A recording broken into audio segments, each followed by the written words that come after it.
perplexing talk over tariffs, what Saskatchewan's premier says could protect most residents here. More people forced to leave their homes, why Mother Nature may not be of much help in the short term, and a Saskatchewan idea to improve remote health care. This is CTV News with Chantel Saunders. Good evening. It's another addition to a long list of U.S. tariffs. U.S. President Donald Trump signed an executive order last night for higher tariffs on any products not covered by the U.S.-Mexico-Canada trade agreement.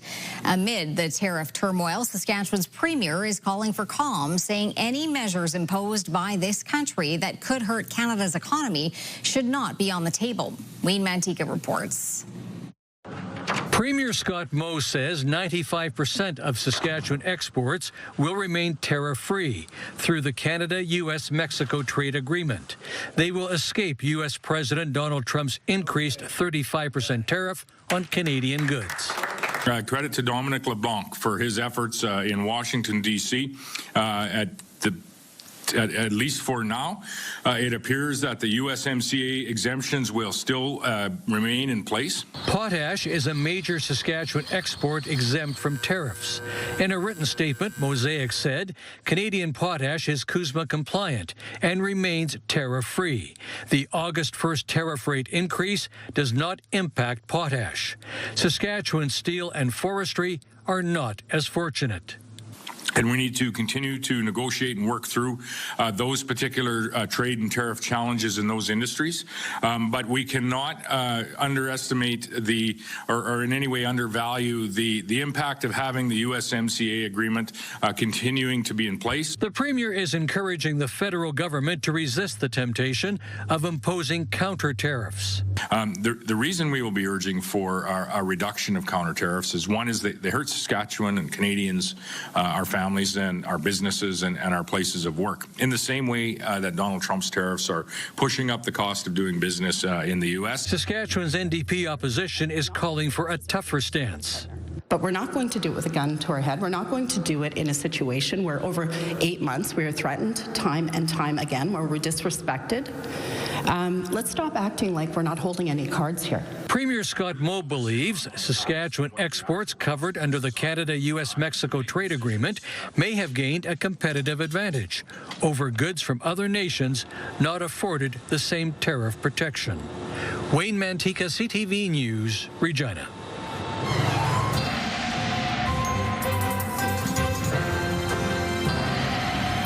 Stacey, we are in for a hot next few days. Yeah, certainly a warm start to the long weekend. Many parts of the province seeing temperatures around that 30-degree mark. In Saskatoon today, we saw temperatures up to 31, but with the humidity, it felt more like 35. Heat warnings are in effect for many communities north of Saskatoon. And of course, with these periods of heat, we start to see that instability in the atmosphere, especially in the southwest corner of the province. We're keeping an eye on this system that's heading through Val-Marie, Swift Current. But of course, I'll have your full weather forecast later in the show. A 56-year-old man has been charged with second-degree murder in connection to Prince Albert's fourth homicide of 2025 and second one this week. Police were called yesterday morning to the 500 block of 39th Street West, where they found 36-year-old Lyle Ballantyne dead. The accused is scheduled to make his first court appearance on Tuesday. Earlier this week, 39-year-old Wayne Keller was found dead in what police also consider a homicide. A child has died after being hit by a vehicle in southern Saskatchewan. RCMP say the boy, who was under the age of 10, was seriously injured in the collision in the community of Ogama. It happened yesterday afternoon at about 5:30. The boy was declared dead at the scene. The driver of the vehicle remained at the scene. Saskatoon RCMP are looking for the driver of a semi involved in a crash along Highway 16. It happened yesterday afternoon just before 2 o'clock near Viscount. Police say an eastbound semi and a westbound semi collided. The driver of the eastbound semi reported non-life-threatening injuries. The driver of the westbound semi did not stay at the scene. RCMP say the semi-trailer that left the scene would have sustained damage. Anyone with information on the driver or the trailer is asked to contact RCMP. Two people face several weapons and drug-related charges following a recent bust in Saskatoon. Here's a look at what was seized during a search of a home in the 600 block of Kingsmere Boulevard at about 10:30 Wednesday night. 2 prohibited shotguns and ammunition, 2 pellet guns, 35 grams of cocaine, and a small amount of meth were among the items taken into evidence.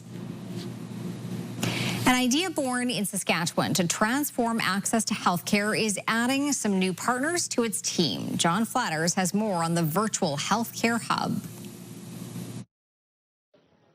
Healthcare leaders, members of the provincial and federal government, as well as First Nation leadership gathered at the virtual health hub in Saskatoon to celebrate a major milestone. Today, we are announcing that Virtual Health Hub is joining Can Health Network in launching new commercialization projects with 2 leading Canadian technology companies. The partnership with Can Health Network will allow improved access, equity, and health outcomes for Northern and Indigenous populations through technology and collaboration. Part of that partnership is the addition of Saskatchewan-based LuxSonic and its virtual imaging platform, designed for radiologists to remotely view and interpret diagnostic imaging to support faster diagnoses. It's the company's second project with Can Health. These projects give companies like ours the opportunity to prove our technology in real-world settings, build trust with healthcare providers, and accelerate adoption across Canada. Another company based in Nova Scotia called Virtual Hallway enables physicians to consult with specialists for advice, ensuring patients get the right care faster.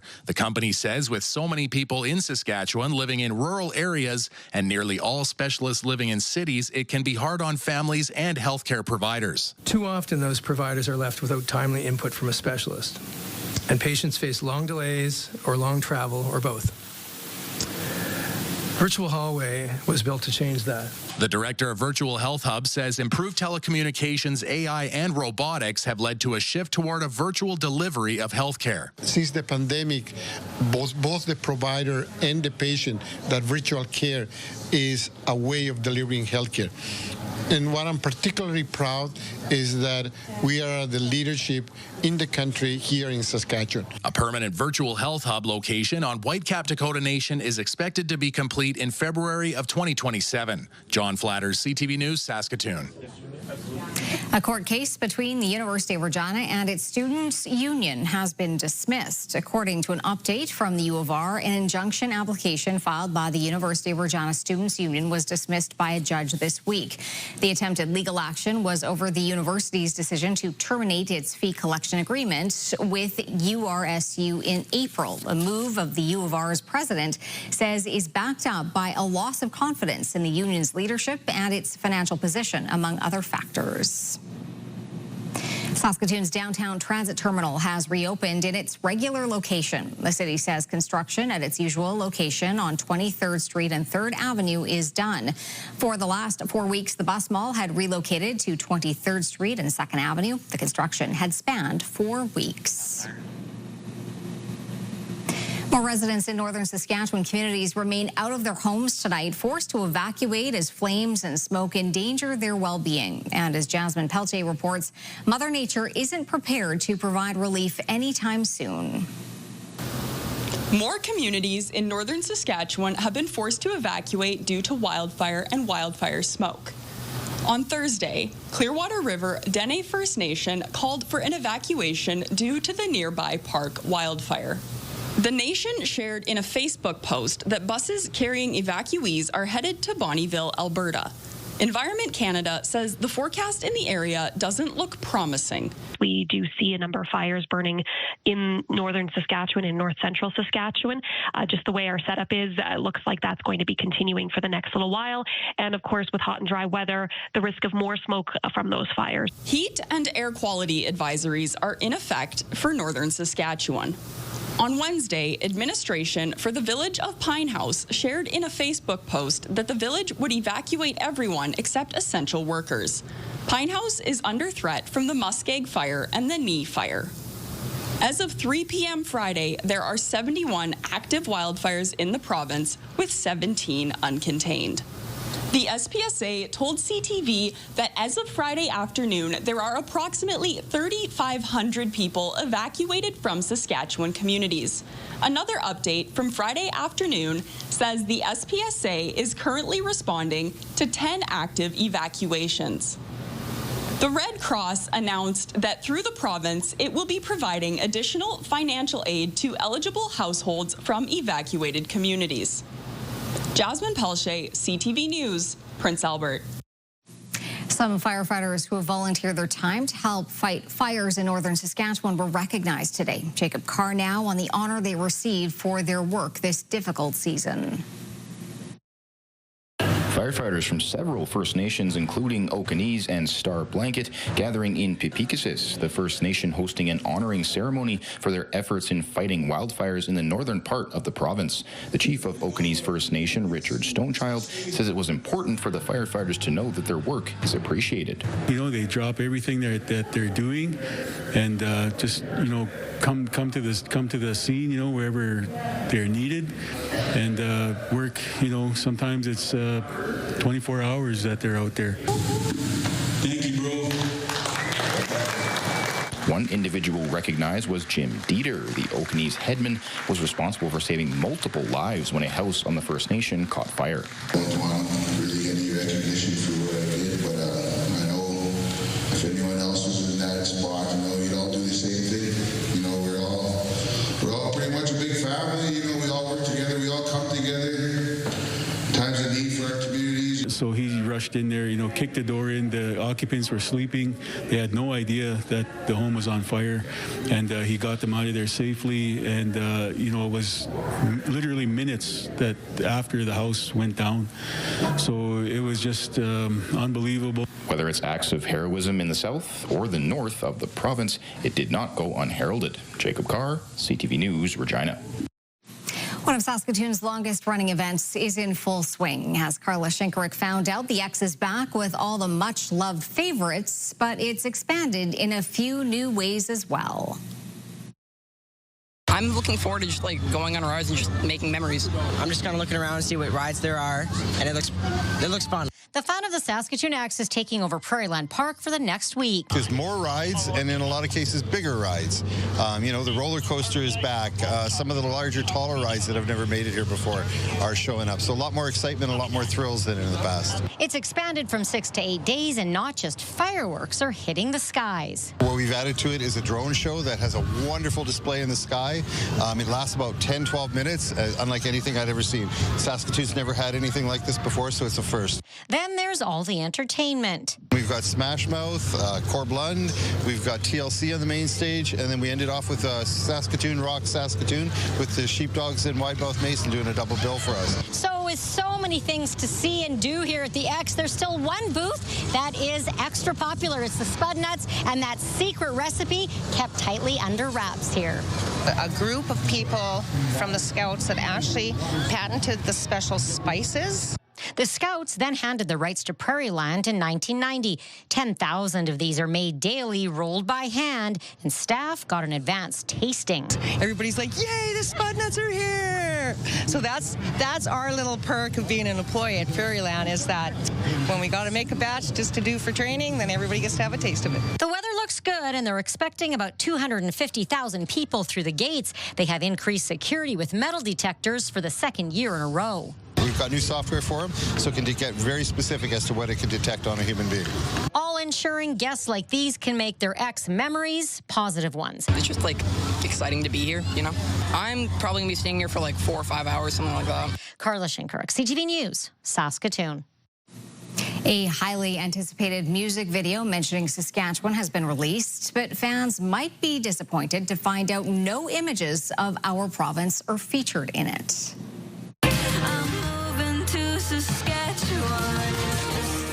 Chapel Rowan's song The Subway dropped last night, with the music video released today. The teaser for the video featured some footage of Saskatchewan shot by a Regina media company. A line in the song jokes about moving to Saskatchewan. However, Saskatchewan did not make the final cut, with the music video mostly showing scenes from a subway.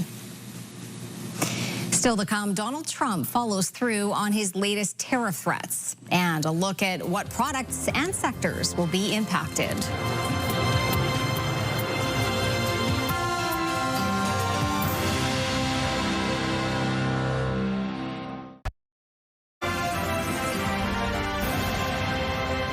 You're watching CTV News live from downtown Saskatoon. Thanks for staying with us. Unionized Canada Post workers have rejected the Crown Corporation's final offer. The majority of both rural and urban carriers rejected the contract by more than 68%. The offer included a 13% pay hike over 4 years. They also would add part-time workers, which Canada Post says are necessary for the Crown Corporation to stay afloat. The union, which represents 55,000 workers, says it will reach out to management to invite them back to the negotiating table.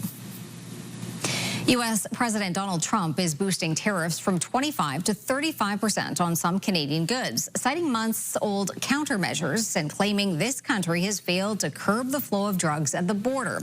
It's not sitting well with Canadian leaders and is renewing calls to retaliate. Rachel Aiello reports. Do you think the government should retaliate? Have you spoken to the premiers at all about these recent tariffs?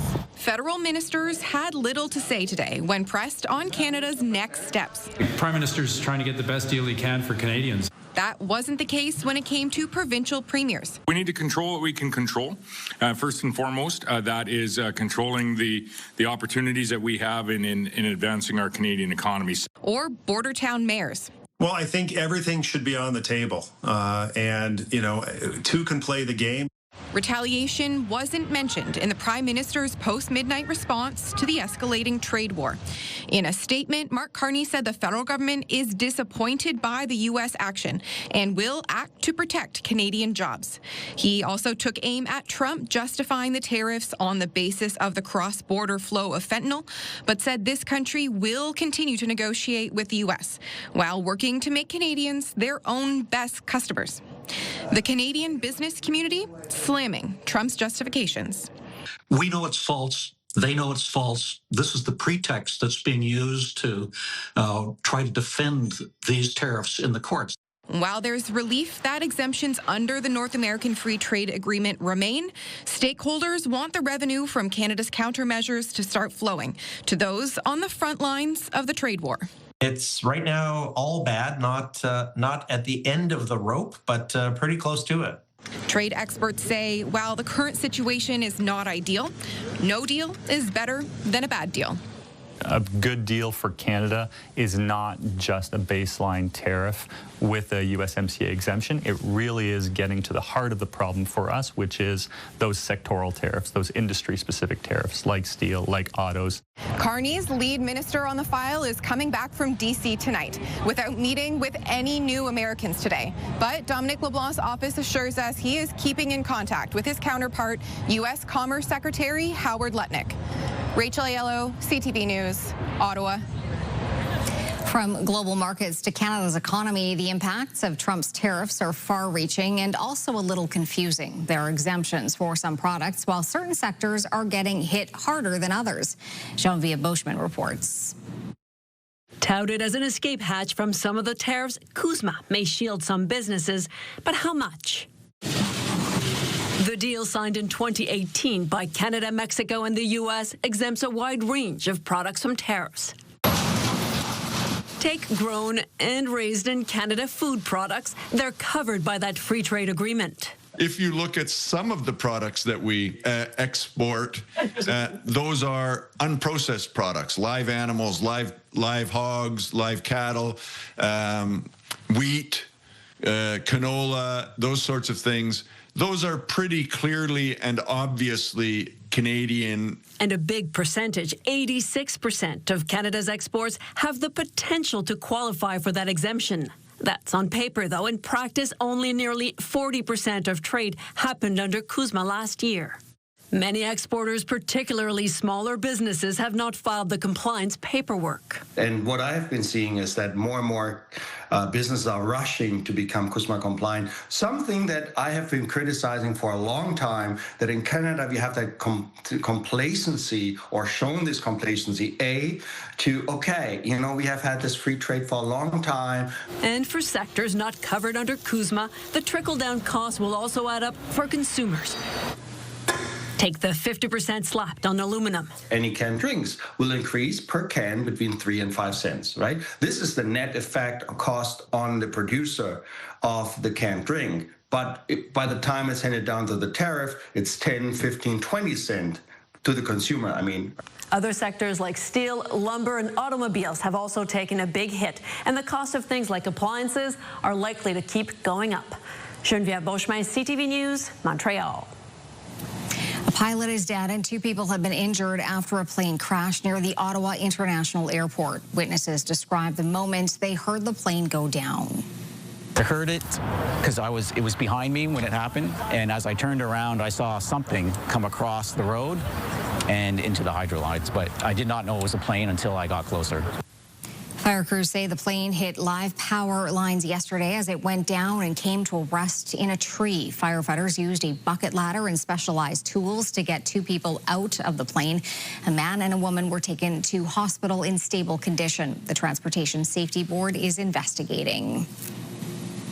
Health Canada has issued a recall of a children's play kitchen after it was linked to a death south of the border.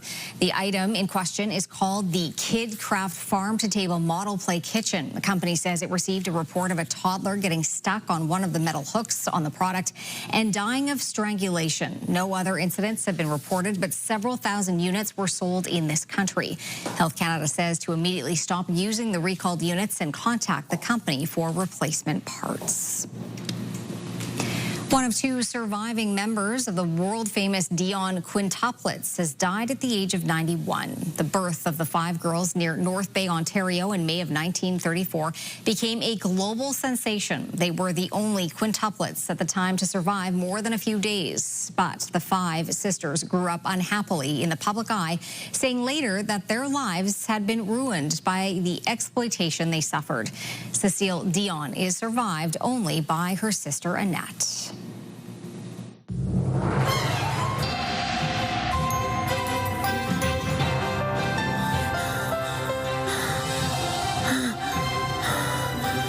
My name is Janice Lancaster. I'm with Goose at this year's Saskatoon Fringe. You can buy tickets online at the Saskatoon Fringe website.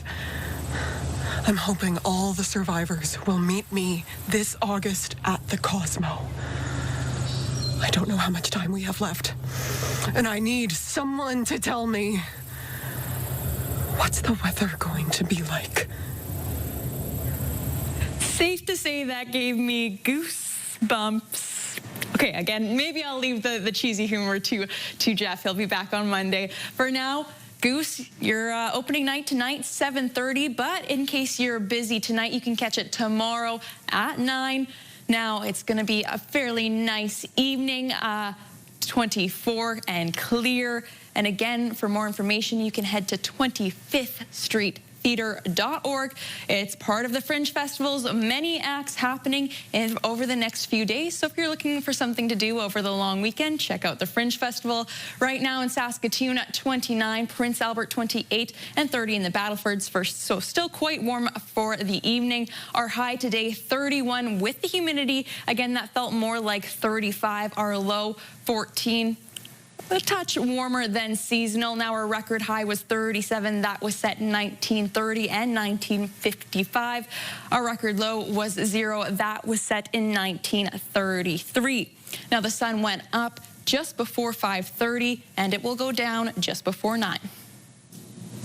Coming up, from the greens to the big screen, the cameo of a Canadian company in the new Happy Gilmore movie.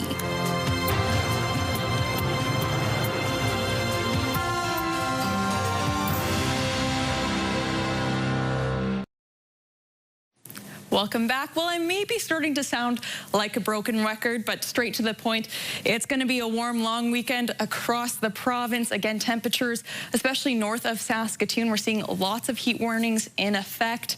And we're not going to start to see a cool down until about Tuesday, Wednesday. So make sure you're staying hydrated. It's going to be a warm one. Again, we've really seen a ridge of high pressure across Western Canada. We're seeing heat warnings in Alberta and again in Saskatchewan. That's going to start to break down, and that's when we'll start to see that cool down Tuesday, Wednesday, but it's still going to be fairly warm. And with this warm weather, we do start to see instability in the atmosphere. We're keeping our eye on this system going through swift current, Val-Marie. That's bringing quite a bit of rain, especially since it's slow moving. It will bring pretty strong amounts of rain. Currently in Saskatoon right now, 29, 28 in Prince Albert, 30 in the Battlefords. Our hotspot today is Key Lake and South End at a warm 33. Spiritwood, our cold spot at 5 degrees there. So it's looking pretty warm pretty much across the board, though. Key Lake, South End are hotspot, but we are seeing many temperatures in the 30s there. Right now, 26 in Estevan, 28 in Regina, 28 in Yorkton, 28 in Prince Albert, temperatures in the high 20s. That pattern continues. Rosetown slightly cooler than the rest at 22. But then again, 29 again in Saskatoon, Melfort, Nipawin, Hudson Bay. We see 30 in the Battlefords. And as we move up north, typically we get cooler, but right now we're seeing warmer temperatures, 31 in Stony Rapids, pretty on par with our hotspot as well. Cooler in the south, we're seeing Assiniboia. That's kind of our outlier at 19. That's associated with that rain kind of bringing in cooler temperatures. But then we see Last Mountain at 30. Temperatures fairly warm across the board. Taking a look at our futurecast, this is where we really start to see that active weather throughout the long weekend. We're going to see periods of rain across the board. Again, that strong storm system, some storm activity around the Regina area south. We may see some storm activity south of Saskatoon as well. So just keep an eye on that if you're making your long weekend plans. 31 in La Ronge, Stony Rapids, and Buffalo Narrows, sunny. Key Lake, 29, pretty warm. Meadow Lake, mainly sunny, 31. Mix of sun and cloud in Spiritwood, Kindersley, and Rosetown. Maple Creek, mix of sun and cloud, 27. And we're seeing a mix of sun and cloud across the board. But again, warm temperatures in the high 20s for Yorkton, Regina, Moose Jaw, Melfort, Watrous, Humboldt, and Hudson Bay. Temperatures around that 30-degree mark. So it's going to be a warm day tomorrow. Again, broken record. But that is the common theme. In the Battlefords tonight, it's clear, a low of 14 tomorrow. Mainly sunny, a high of 29. Looking at that long weekend, Saturday, a low of 14 in the evening. But then Sunday, a high of 28. Monday, a high of 26. And then we're going to start to see some storm activity again Tuesday and a little bit of rain on Friday. And for Prince Albert, a few clouds tonight, a low of 14 tomorrow, sunny. A high of 31 there. Quality considered a low risk tomorrow. Sunday, sunny, a high of 29. And then we'll start to see that cool down Wednesday. Still warm at 26, around seasonal, but it's cooler than a 31. And we'll start to see some showers Wednesday and Friday. Prince Albert desperately needs some rain there, so it may be a good sign. Saskatoon, a low of 16, partly cloudy tonight. Tomorrow, mainly cloudy, 29. Air quality at 4, moderate risk. Keep that in mind when you're making your plans. Sunday, a high of 29. Monday, a high of 26. And Saskatoon may see that storm activity again. This heat really causes some instability in the atmosphere.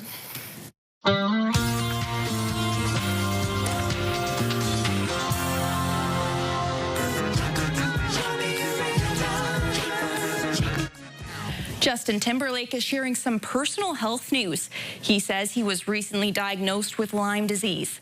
The pop star broke the news in an Instagram post where he also said living with the bacterial infection can be, quote, relentlessly debilitating both mentally and physically. The 44-year-old has been on a world tour since April of last year. He completed the last show Wednesday in Istanbul.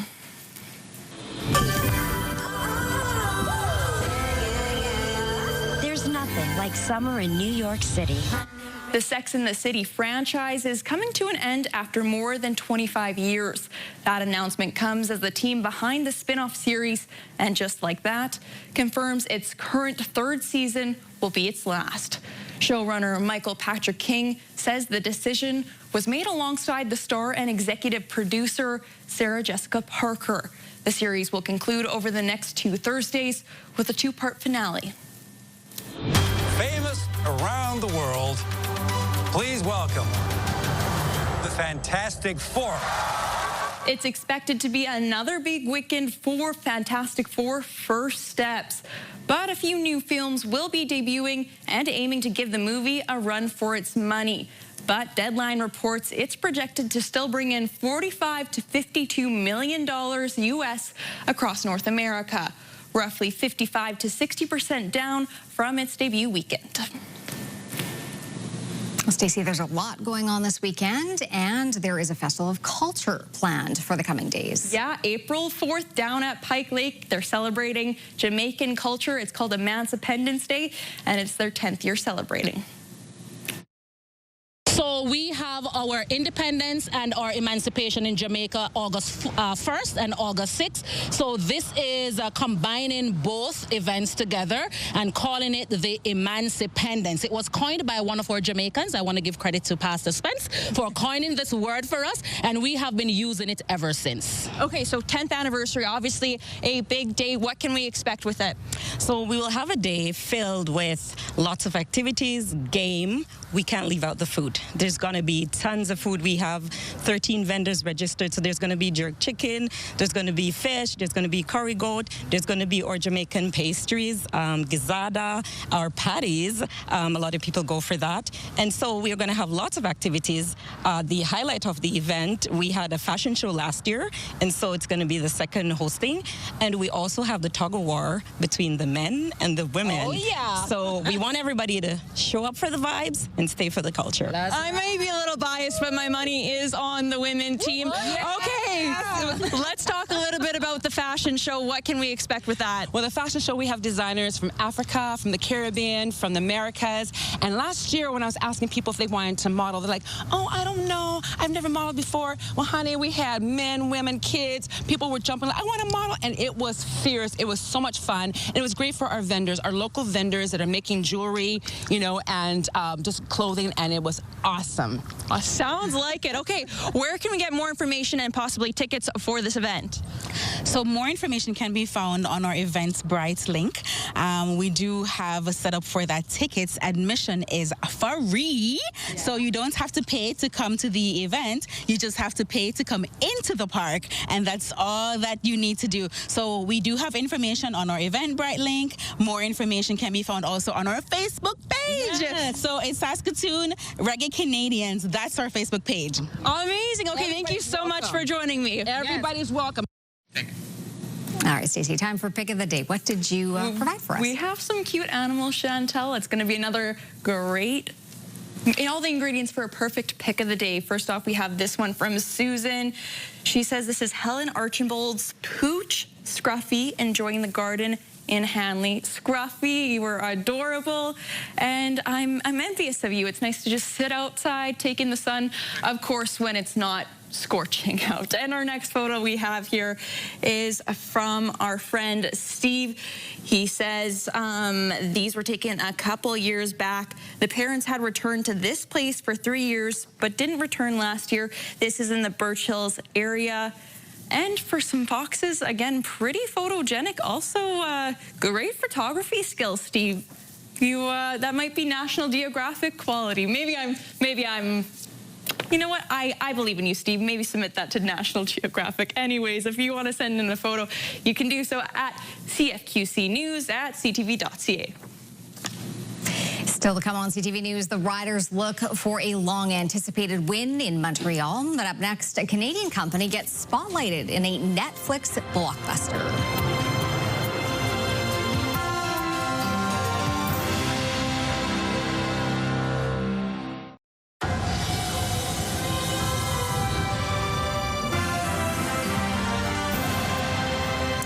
Golf tee business in Ontario had an unexpected cameo in the newest Netflix hit, Happy Gilmore 2. CTV's Dylan Dyson has more about the tee that propped up one of the most famous swings in golf.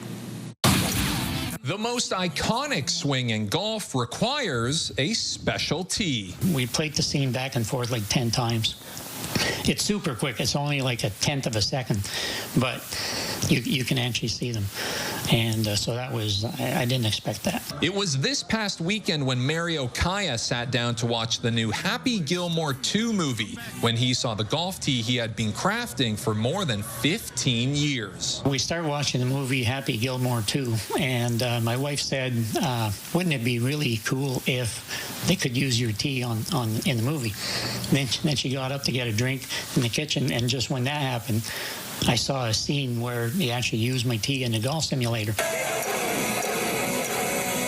Inspired by a badminton birdie, Kaya created his Burr tees for golfers to tee their ball up at a consistent height. They are now one of the most popular tees used at golf simulators around the world. The simulator they use in the movie is Full Swing.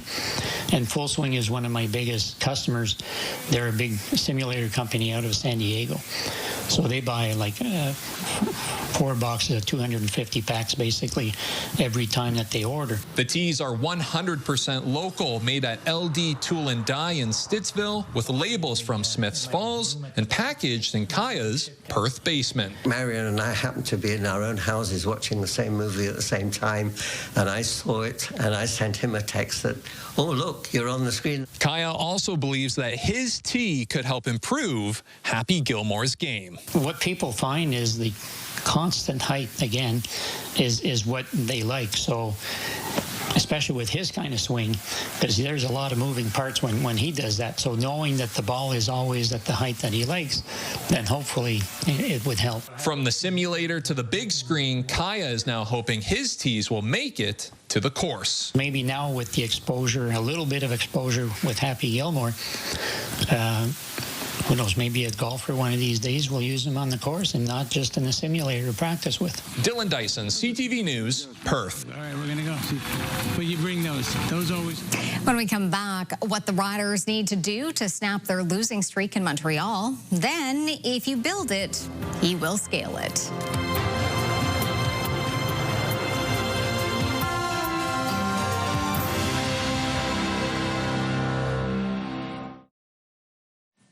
Welcome back. Well, it's time for a rural forecast. Temperatures pretty much across the board in that upper 20-degree mark, in the high 20s. Now, Melfort, Hudson Bay, Spiritwood, Lloydminster, currently are all in that heat warning mark, and that's going to persist tomorrow, and it won't really taper off until Monday. Hudson Bay, 31, mainly sunny. Melfort, 29, mainly sunny. 29 in Spiritwood, Lloydminster, Meadow Lake. It's going to be warm for the next few days. Just keep that in mind. Wynyard, Watrous, Outlook, Kindersley, you're not quite in that heat warning criteria, but it's still going to be quite warm. Moving down south now.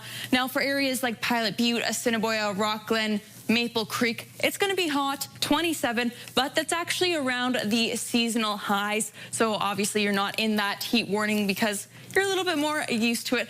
Again, with that system we saw earlier in the show, we're going to see some storm activity pretty much across the board. So again, Maple Creek, Assiniboia, Rockglen, Pilot Butte, expect a risk of thunderstorms. Now, again, across the board, temperatures in the high 20s. Carlisle, a touch cooler than the rest at 26. Same with Easton Cypress, 25, but temperatures in the upper 20s there. And in Hepburn, 28. Mix of sun and cloud there. We're going to have some light winds.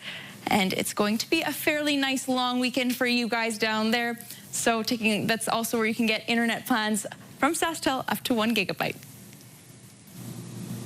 The Saskatoon Hilltops are back on the field preparing for another season.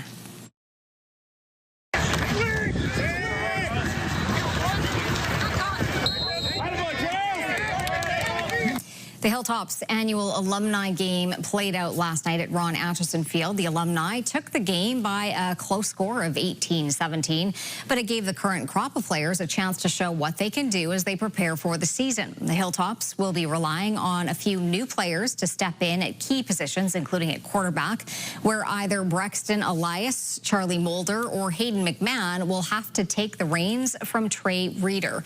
But there are a few veterans that will be back, along with some new faces. Chase Moles, our boundary corner, we're expecting big things out of him. And then offensively, you got Corbin Evan back, who should be a dynamite player. And then after that, it's sort of, we're not sure who we are yet. So that's the fun of it, and we're here to figure it out.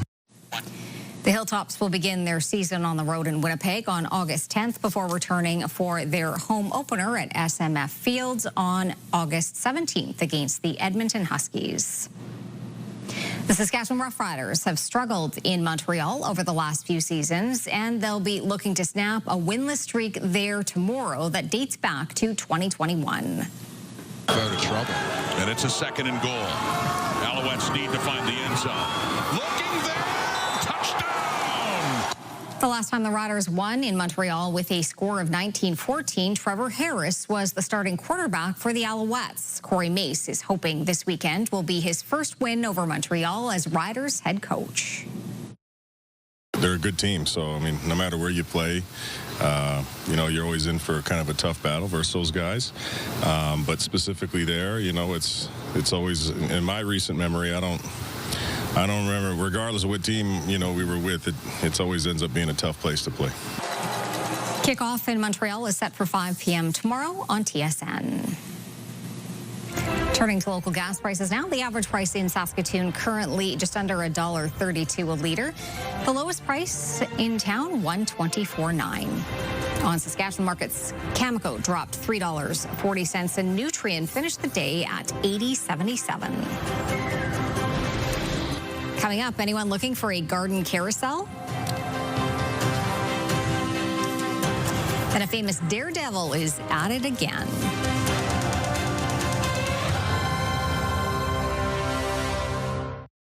Select Hair Services brought to you by Sage, the beauty bar. Stay with us for another great night of television starting tonight at 7 with Celebrity Jeopardy! Well, a woman in Northern Ontario is looking for a new home for her personal garden carousel. I don't want to leave it to other people to deal with. No one in my family has the same passion. I have a niece that might, but she lives in Victoria. Edna Scott has always loved horses and carousels. She's had a fully operational one in her yard for some time. Over the years, she has collected the antique animals on it. Some date back to the 1900s.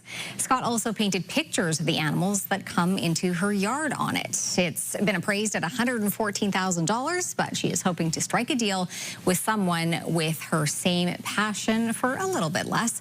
Scott will also be keeping one special horse on it, one her late husband once bought her. There you go. You could have that for your yard, Stacey. Yeah, I think that's in the budget. Yeah. Yeah, may have to talk to the bosses and see what we can work out. All right, but fair enough.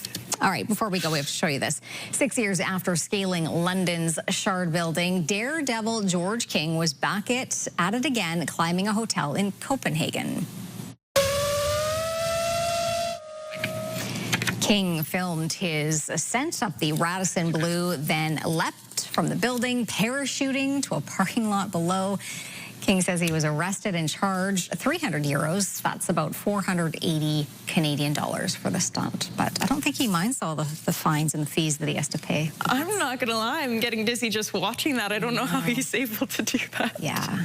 Not for everybody, I guess. Look at that. Oh, my goodness. Down he goes. Aren't you getting dizzy watching that, Chantal? A little bit. Can't imagine our viewers at home watching that on a big TV. Pretty wild. All right, our long weekend is going to be hot. It is. Tomorrow, the morning's not too bad, 23, but then it certainly warms up around noon. And then in the evening, 28.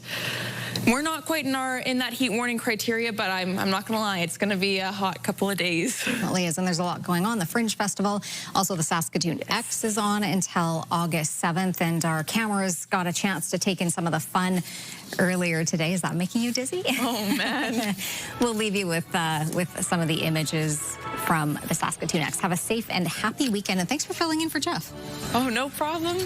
Again, Jeff will be back on Monday, so you guys can all... Maybe we'll just keep you. We can arrange for that.